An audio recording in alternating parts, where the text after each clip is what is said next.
My name is Colaizzi, and I am so excited to be here and giving this my very first pre-concert lecture with Seraphic Fire. I've been a rostered member of the Alto section in Seraphic Fire for 6 years now, and I am born and raised in Broward County, born and raised in Hollywood, Florida. I live down in Miami now. I teach at the Frost School of Music at the University of Miami. I teach voice and pedagogy, diction, repertoire, etc. I also teach at the Miami-Dade College, Kendall Campus School of Music. Just a little bit more about me. I have been attending Seraphic Fire concerts since I was 13 years old. I grew up down in Broward, as I said. I was a member of the Girl Choir of South Florida. You might be familiar. It's a 20-year-old organization based in Broward in the Fort Lauderdale area. I started coming to Seraphic Fire when I was a freshman in high school, and I remember my first concert because I didn't know that professional choral singing was an option. I thought being a singer meant you had to do opera or Broadway or jazz. That's it. Because that's really all I was ever exposed to. So my first Seraphic Fire concert opened a world to me where I wanted to be a music teacher, and I am. We did it, everybody. But also, I was able to have my eyes opened to a world of professional ensemble singing, because choral music, as I'm sure all of you, at least a little bit in your lives, have been touched by, choral music is where I started. Singing in church, singing in school, singing in community choirs, and choral music is a cornerstone of the American music-making tradition. So Seraphic Fire really opened my eyes to that at a very young age.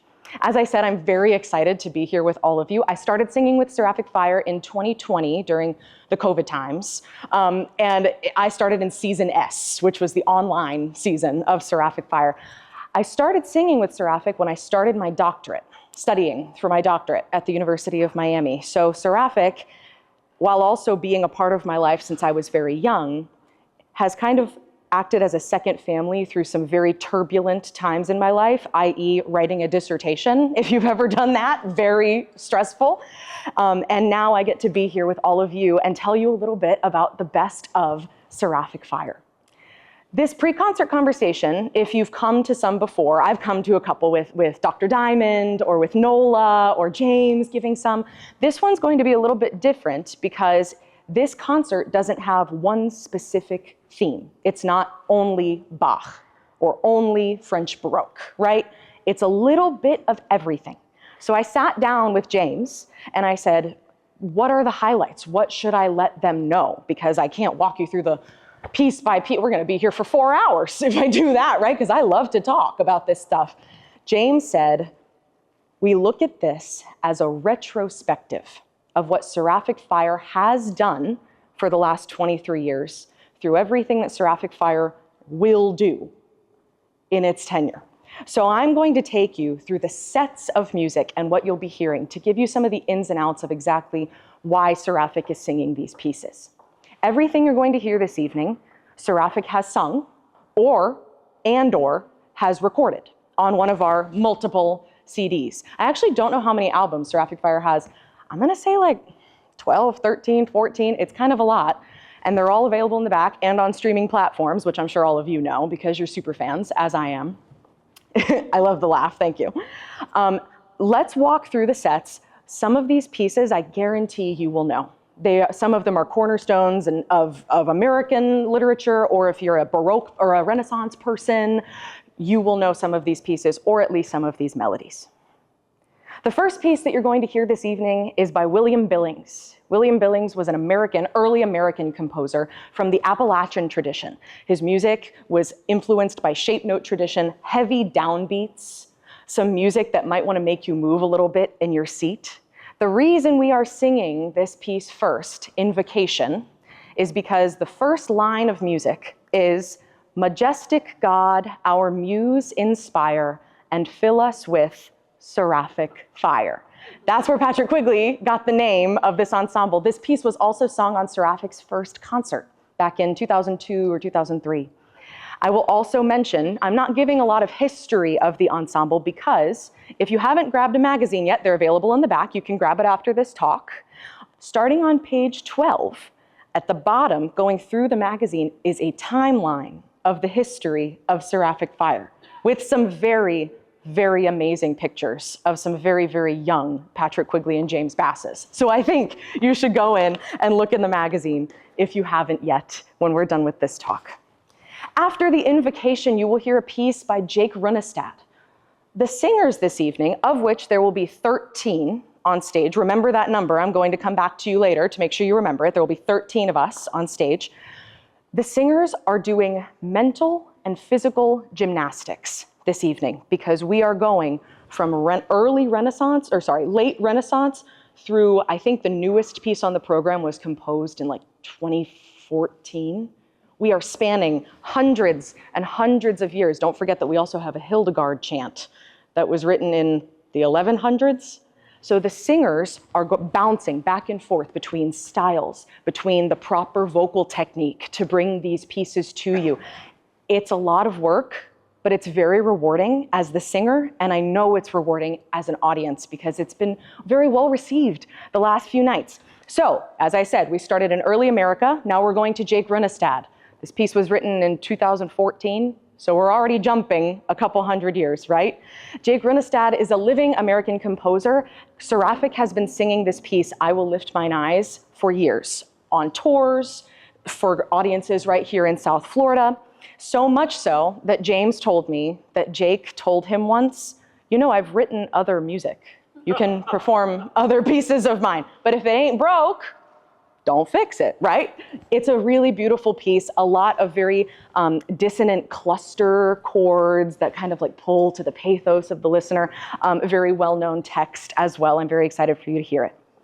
Next is a set of chant music based on chant. We are starting that with a piece by Hildegard von Bingen. Do we have any Hildegard fans in the room? I see a couple. This is the most I've had of any pre-concert talk, everybody. It's an honor. And if you don't know who she is, please let me tell you. Her dates, I can give them to you, were 1098 through 1179. So just a little while ago. And she lived in Germany. She was a nun. She was a mystic. She was a medical practitioner. And she was a composer. She wrote the first written pre-opera, is I guess what you could consider it as. It's called a morality play, called Ordo Virtutum. It's the first one that we have written by a woman. It's a morality play where all of the sung lines are all chant. There's no orchestra yet, right? In the 1100s, there's one spoken part. It's the only male part in the entire morality play, and it's the devil, and it's played by a man. Don't shoot the messenger now, all right? If you've ever heard Gregorian chant, you know that to listen to it and to sing it is rather academic. You can't sing any wrong notes. It's a very specific style of music, right? Very fluid, lots of notes, sometimes lots of words. Now imagine singing that for 50 pages, or listening to it for 50 pages. That's what Ordo Virtutum is, and Seraphic Fire has a recording of it, which is unbelievable, in my opinion, and I think, James agrees with me, that it has flown a little bit under the radar. It's available in the back and on all streaming platforms. Next, in this set, you'll hear Ubi Caritas by Maurice Duruflé. So now we are going into 20th century harmonies, 19th and 20th century harmonies. We've gone from the 1100s, follow me, over to, we are in 19th and 20th century France. Maurice Duruflé was an organist. It's important for you to know that because the sopranos and altos in the Ubi Caritas will outline the chant line. It's just exactly what the chant line is. If you've ever heard the Ubi Caritas chant before, it's exactly what you know. But the tenors and basses are singing these stacked chords that you would hear in like an organ prelude, very French, whatever that means to you, and very crunchy, it's supposed to be, and it's stunning. Also in this set, we have English composer John Tavener's Funeral Ecos. This piece is in English. The tenors and basses start the piece unison, same thing, chant, outlines a story, but every time we say Alleluia, very important word in this repertoire, right? The sopranos and altos come in and the chords are not what you think they're going to be in a chant setting. They are very modern and they are very unsure. It kind of leaves you as the listener and me as the singer with a question mark over my head of Alleluia means happy, but are we? Very excited for you to hear the Tavener as well. Later, the next set of music. Where were we? We were in 19th and 20th century France, right? Then England. Follow me back to the Renaissance. We're going all the way back over here to the Renaissance, where we have two pieces by Tomás Luis de Victoria. Tomás Luis de Victoria, a very big name. If you're a musician, you've probably heard of him. If not, I'm happy to tell you. Late Renaissance in Spain.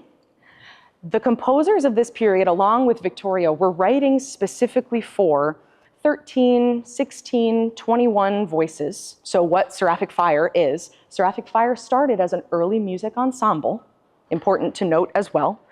James told me that Tomás Luis de Victoria was noted as the composer in residence for Seraphic Fire, even though he died like 300 years ago.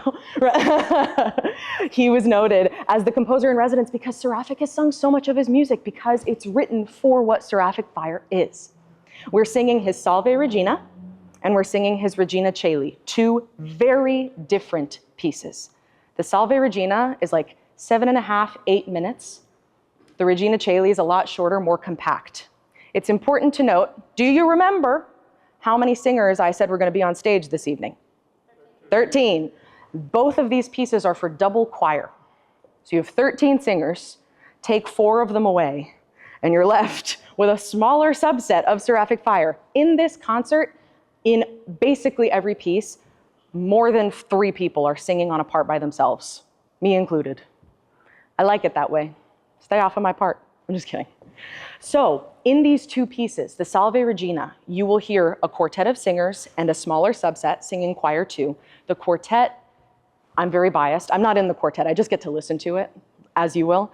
The quartet is singing these long phrases. The soprano is soaring. Both of the soprano lines kind of seem like they're interweaving through with one another. To me, it sounds like the cherubim and the seraphim kind of flying in between each other. And then in choir 2, we kind of restate what they're saying, but in a more robust way because there's more singers. The Regina Caeli is happy and it's bouncy. Alleluia. And you'll hear us, you'll see the Alleluia being sung from one choir to the next and bouncing back and forth. 13 singers singing on mostly their own parts is quintessential Seraphic Fire, in my opinion, and it's part of what makes singing in this ensemble and listening to this ensemble so rewarding to me. Next, we're heading over to our American set of music. Follow me from the Renaissance. We're going over to the 20th century. Welcome back, everybody. We are featuring a lot of American composers on our sets this evening. We are featuring Randall Thompson from New York. We are featuring Morton Lauritsen, still alive, lives in California. And we are featuring Dominic Diorio, a composer who lives in Indiana. The first piece that you'll hear this evening is Randall Thompson's Alleluia. This was voted on by our audience. We had a poll that went out, if some of you may know. James will talk more about that as well. We had a poll that went out. We said, hey, this is Best of Seraphic Fire. Go ahead and vote for your favorite piece. Randall Thompson's Alleluia won by a landslide. I was shocked, not because I don't like the piece. I just didn't know that so many people loved it. But after singing it for this entire week, I can see why. 2 important things about this Randall Thompson piece. Number 1, it's called Alleluia. There's only 1 word in this piece. Can you guess what it is? Thank goodness. Yes, correct. We say that word throughout the entire piece, no other text except at the very end we say, Amen. But this piece takes the listener and the singer on an emotional journey. This piece is in D major. You don't need to know anything about music. I will walk you through it. D major, very common key for church music. There's another very well-known piece that's in D major. It goes like this, Hallelujah. Are you familiar? Good, just making sure. It's in D major. Usually in a D major chord, the most sturdy definition of that chord would have the note D at the bottom. In Randall Thompson's Alleluia, a D major chord with the D on the bottom doesn't come until the last page. So this whole piece is kind of holding you in this air of where are we going? What are we doing? What's next? And then finally at the end, we get a respite and we're like, okay, we're home. Amazing. The way that he is able to change these harmonies is stunning. And you get to decide in your own listening what it makes you feel. My favorite part of music. You'll also hear Morten Lauritsen's O Magnum Mysterium in this set. Very popular, cornerstone of American repertoire, American choral repertoire. If you've sung at a church choir, you've probably sung it before. The text of O Magnum Mysterium talks about the mystery of the birth of Christ. And Lauritsen's O Magnum Mysterium has it kind of has bookends. It starts with the same thing, A and A, the same musical matter. And in the middle, it's this minor section. And the sopranos and the altos have this beautiful, crunchy moment of a half step, also known as the jaws interval. Da-na, da-na. We're in this crunch, and it makes me emotional every time I sing it.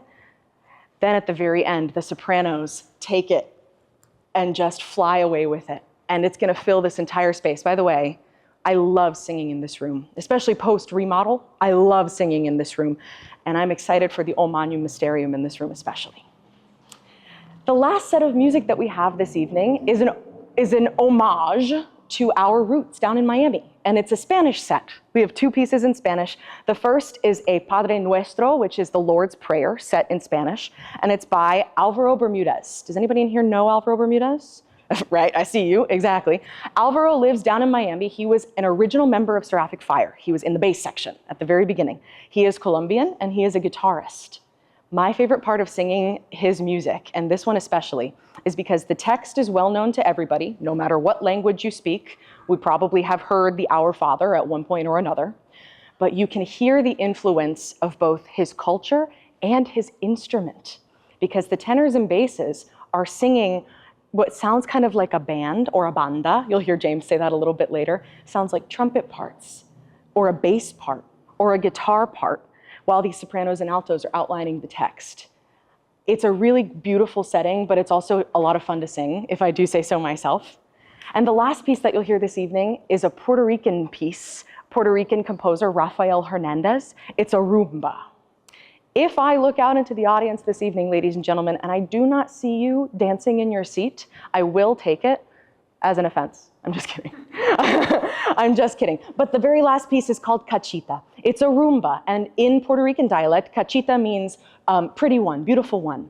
And the text is saying, come dance with me. Come dance the rumba with me. It goes like this. Won't you dance with me? So, I'll say it once more. You better be dancing, because you'll see us up there moving our bodies, I promise you. My friends, this very expansive program of music functions as I said in the beginning, a retrospective. Seraphic Fire started as an early music ensemble, and as it grew, it began to sing music that an ensemble of 13 usually wouldn't sing. And that's what makes Seraphic Fire so special. And then we began singing more modern music, commissioning composers to write music specifically for us. And this program feels almost like we have found a way back home. I consider it an immense honor to sing with this ensemble. I consider it an immense honor to be able to be here with all of you and give you this information. I'm happy to take any questions that you have, but thank you very much for coming early to this program, and I sincerely hope that you like the best of Seraphic Fire. Thank you very much, everybody.